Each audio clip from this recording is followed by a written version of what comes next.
శ్రీ గణేశాయ నమః. శ్రీ సరస్వతి నమః. శ్రీ గురుభ్యో నమః. మిత్రులారా, వ్యాసప్రోక్త మహాభారత ఇతిహాసం యథాతథంగా చెప్పుకున్నాం. ప్రతి శ్లోకం దాని అర్థం.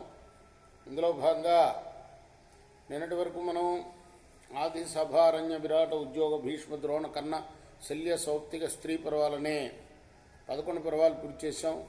12వదైన శాంతి పర్వంలో కూడా మనం 287 అధ్యాయాలు పూర్తి చేసి 288వ అధ్యాయంలోని 23వ శ్లోకం వరకు చెప్పుకున్నాం. ఈ రోజున 24వ శ్లోకం నుండి కొనసాగిద్దాం. కొనసాగించే ముందు వ్యాస భగవాను ప్రార్థన చేసుకుందాం.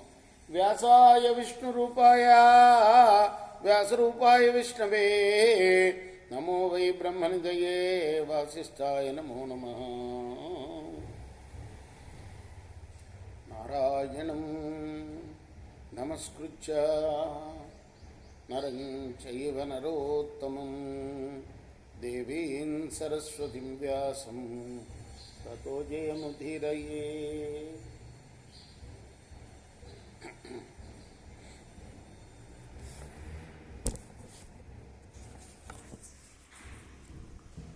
అంజనానందనం వీరం జానకీ శోకనాశనం కపీసమక్షంతారాం వందే లంకాభయంకరం.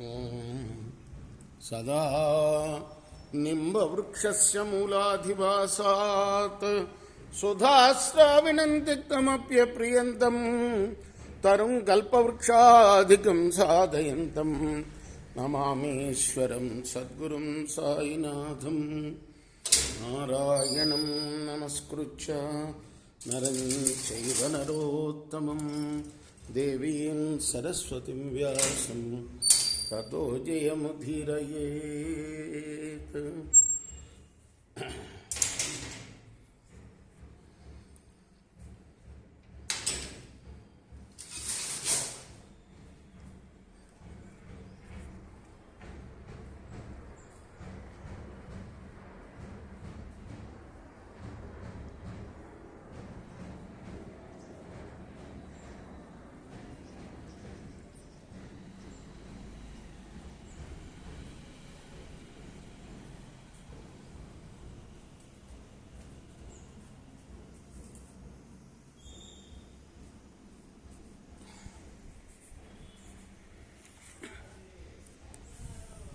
భార్యాం పుత్రవతిం వృద్ధాం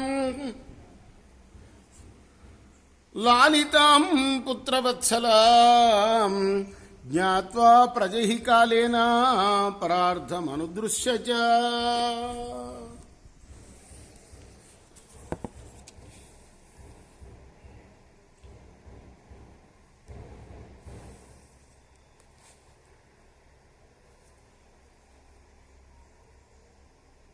ఏవం విజానన్ లోకేస్మిన్ కః కస్యేచ్ఛభినిశ్చితః మోక్షే నివేశయ మనః భూయశ్చాప్యోపధారయ.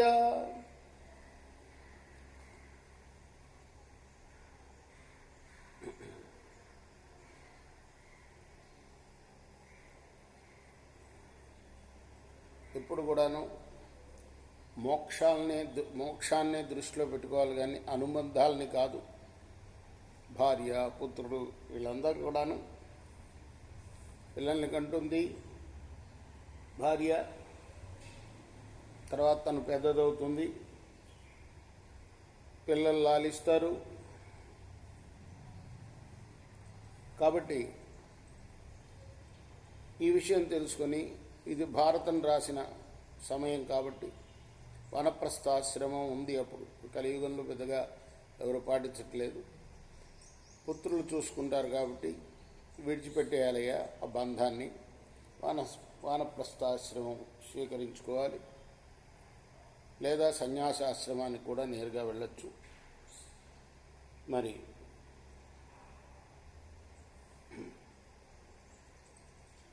ఈ లోకంలో ఎవరికెవరు చెప్పు. ఈ విషయం ఆలోచించి మనసుని మోక్షం మీద నిలుపుకో. మళ్ళీ మళ్ళీ ఇదే అభ్యసించును. క్షుత్పిపాపాదయో భావా జితా యస్యేక దేఖినక క్రోధో లోభస్తదా మోహ సత్వాన్ ముక్త ఏవ సహ. ఆకలి దప్పులు, క్రోధలోభాలు, మోహాలు, క్రోధలోభ మోహాలు వీటినన్నింటినీ విడిచి సత్వగుణం కనుక మనం దాన్ని సాధన చేస్తే ముక్తి అనేది సులభం. జూతే పానే తథా స్త్రీషు మృగయాయాంచయో నరః న ప్రమాజ్యతి సమ్మోహాత్ సతతం యుక్త ఏవ సహ.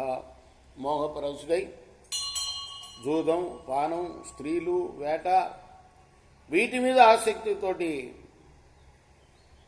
పొరపాటు చేయకుండా ఈ సత్వగుణాన్ని ఆలోచించుకొని సత్వగుణాన్ని అలవర్చుకొని ముక్తికి ప్రయత్నం చేయాలి. దివసే దివసే నామ రాత్రో రాత్రో పునాన్ సదా భోక్తవ్యం చేయ భిన్న దోషబుద్ధి సౌచ్యతే. పగలు రాత్రి, దివసే దివసే నామ రాత్రో రాత్రో, రాత్రి పగలు రోజు ఎంత అనుభవిద్దాం, ఎంత తిందాం అని ఆలోచన ఉండకూడదు. ఎప్పుడు కూడా ముక్తి కోసం పాటుపడాలి సుమా. ఆత్మభావం తదా స్త్రీషు ముక్తమేవ పునః పునః పశ్యుక్త యథావన్ముక్త ఏవ సహ. సదా యోగయుక్తుడైన వాడు, స్త్రీల మీద ఆసక్తిని వదిలినవాడు, వాడు నిత్యముక్తుడి కిందనే లెక్క. సంభవంచ వినాశంచ భూతానాంచ సంతథా యస్తత్వతో విజానీతి లోకేస్మిన్ ముక్త ఏవ సహ. అన్ని ప్రాణుల యొక్క జనన మరణాల్ని, కర్మల్ని తాత్వికంగా తెలిసినవాడు లోకంలో వాడు ముక్తుడి కిందే లెక్క. ప్రస్థం వాహ సహస్రేషు యాత్రార్థం చైవ కోటిషు ప్రసాదే పంచకం స్థానం యః పశ్యతి సముచ్యతే. వేల కొద్ది వాహనాల్లో పట్టుకొచ్చిన అన్నరాశుల్లో తన కడుపు నింపుకోవడానికి ఒక ప్రస్థం చాలు అనుకునేవాడు ముక్తి పొందుతాడు. తనకున్న భావాలన్నింటిలో కూడా ఒక మంచమే తన స్థానం అనుకునేవాడు ముక్తుడవుతాడు. మృత్యునాభ్యహతం లోకం వ్యాధి విశ్వోపపీడితం అవృత్తి కర్మితం చైవాయ పశ్యతి సముచ్యతే. ఈ లోకం అంతా కూడా మృత్యువు చేత కొట్టబడినదని, రోగాలతో పీడింపబడేదని, బ్రతుకుతుడు లేక బాధపడేదని తెలిసినవాడు ముక్తుడవుతాడు. యః పశ్యతి సంతుష్ట సపశ్యంచ విహన్యతే యస్యాప్యల్పేన సంతుష్ట లోకేస్మిన్ ముక్త ఏవ సహ. అలా చూసేవాడు సంతుష్టుడు, చూడని వాడు బాధింపబడతాడు. సంసార చక్రంలో తిరుగుతూ ఉంటాడు. అల్పలాభంతో సంతోషించేవాడు ఈ లోకంలోనే ముక్తి పొందుతాడు సుమా. అగ్ని సోమవిదం సర్వం ఇది యశ్చానుపశ్యతి నచ సంస్పృశ్యతే భావై అద్భుతైర్ముక్త ఏవ సహ. పర్యంకశయ్యా భూమిశ్చ సమానే యస్య దేహినః శాలయస్య కదన్నంచ యస్యాన్ముక్త ఏవ సహ. క్షౌమంచ కుశవీరంచ కౌశేయం వల్కలాని చ ఆవికం చర్మ చ సమం యస్యాన్ముక్త ఏవ సహ. పంచభూత సముద్భూతం లోకం యశ్చానుపశ్యతి యథా చ వర్తతే దృష్ట్వా లోకేస్మిన్ ముక్త ఏవ సహ. సుఖ దుఃఖే సమయ యస్య లాభాలాభో జయాజౌ ఇచ్ఛాద్వేషో భయోద్వేగా సర్వథా ముక్త ఏవ సహ. రక్తమూత్రపురీషిణాం దోషానాం సంచయాంస్తదా శరీరం దోషబహుళం దృష్ట్వా చైవ ముచ్యతే. వలీపరిత సంయోగే కార్యం వైవర్ణ్యమేవ చ కుబ్జభావం చ జరయా యః పశ్యతి సముచ్యతే. ఈ లోకమంతా భోక్తృ భోజ్య రూపంగా చూసేవాడు, సుఖ దుఃఖాది భావాలు అంటని వాడు, వాడు ముక్తుడు. ఇది హంసతూలికా తల్పమని, ఇది కటిక నేలని భేదం లేకుండా రెంటిని సమానంగా చూసేవాడు ముక్తిని పొందుతాడు.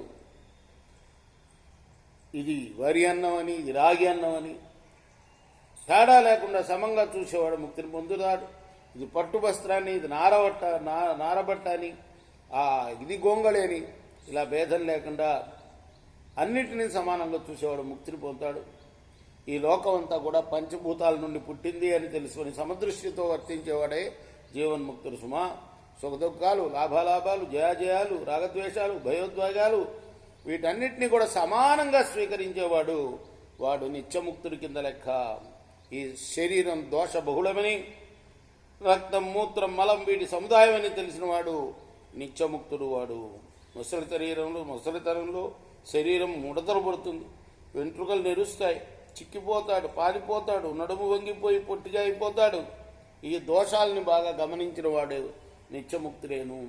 పుంస్యోపఘోతం కాలేన దర్శోనో పరమంతదా భాద్రియం ప్రాణమంతత్తో పశ్యతి సముచ్యతే. గతాన్ ఋషీంస్తథా దేవాన్ అసురాంశ తథాగతాన్ లోకాదస్మాత్ పరం లోకం యపశ్యతి సముచ్యతే. ప్రభావైరన్వితాస్తస్మై పార్థివేంద్రా సహస్రశ ఏకతా పృథివీం చక్వా ఇతి జ్ఞాత్వా విముచ్యతే. అర్ధాంశ దుర్లభాం లోకే క్లేశాంశ సులభాం తదా దుఃఖం చేవ కుటుంబార్థే పశ్యతి సముచ్యతే. అపజ్ఞానం చ వైగుణ్యో జనం విగుణమేవ చ పశ్యన్ భూయిష్ఠేషో లోకే కో మోక్షం వా విపూజే. శాస్త్రాల్లోకాశ్చయో బద్ధః సర్వం పశ్యతి మానవః అపారమేవ మానుష్యం సర్వదా ముక్త ఏవ స. యతశ్రుత్వా మమ వచః భవాంశరతు ముక్తవత్ గార్హస్యే యది వా మోక్షే కృతా బుద్ధిరవిక్లవ. తత్తస్య వచనం శ్రుత్వా సమ్యక్ సన్ పృథివీపతి మోక్షజైర్గుణైర్ముక్త పాలయామాస ప్రజా. ముసలితనం రాగానే పుంసత్వం పోతుంది, కంటి చూపు పోతుంది, చెవుడు వస్తుంది, బలహీనత ఏర్పడుతుంది. ఈ దోషాలను చూడగలవాడు వాడు ముక్తుడవుతాడు. చాలామంది ఋషులు, దేవతలు, రాక్షసులు ఈ లోకం నుండి పరలోకాన్ని వెళ్ళినట్టు తెలుసుకున్నవాడు ముక్తి పొందుతాడు. ఎన్నో వేల కొద్ది మహిమాన్వితులైన రాజులు కూడా వాళ్ళు ఏమనుభవించారు, ఇక్కడ శాశ్వతంగా ఉన్నారా లేరు, వారు కూడా పరలోకానికి వెళ్ళారు అని తెలుసుకున్నవాడు ముక్తుడవుతాడు. ఈ లోకంలో సంపదలు దుర్లభాలని, కష్టాలు సులభాలని, కుటుంబంలో దుఃఖమే కలుగుతుందని చూసినవాడు ముక్తుడవుతాడు. తన సంతానమే దుష్టులై దుర్గుణాలతో సంబంధం కలిగి ఉండడం చూసినవాడు మోక్షాన్ని పొందాలని తప్పక అనుకుంటాడు, దాన్ని ఆరాధిస్తాడు. శాస్త్రాధ్యయనంతో, లోకానుభవంతో జ్ఞానం పొంది లోకమంతా నిస్సారమని తెలిసినవాడు మోక్షం పొందుతాడు. నా ఈ మాటలు విని నువ్వు కలతపడకుండా గృహస్థాశ్రమంలో కానీ సన్యాసాశ్రమంలో కానీ నిలిచి ముక్తునిలాగా సంచరించవయ్యా. ఇలా సగర మహారాజు అరిష్ణేయం మాటలు, అరిష్ణేయం అంటే కశ్యప ముని అన్నమాట, ఆయన మాటలు విని మోక్షం ఇచ్చే అద్వేషం, మైత్రి, కరుణ మొదలైన గుణాలతో కూడి ప్రజలను పరిపాలించాడు. ఇది శ్రీ మహాభారతే శాంతి పర్వని మోక్షధర్మ పర్వని సగరారిష్టనేమి సంవాదే 88+200 ఇది వ్యాసప్రోక్త మహాభారత ఇతిహాసంలోని శాంతి పర్వంలోని 288వ అధ్యాయం. రేపు 289వ అధ్యాయం చెప్పుకుందాం. కృష్ణార్పణమస్తు. సాయి కృష్ణార్పణమస్తు. స్వస్తి ప్రజాభ్య పరిపాలయంతాం న్యాయేన మార్గేణ మహిమహీషా. గోబ్రాహ్మణేభ్యः శుభమస్తు. నిత్యం లోకాః సమస్తాః సుఖినో భవంతు.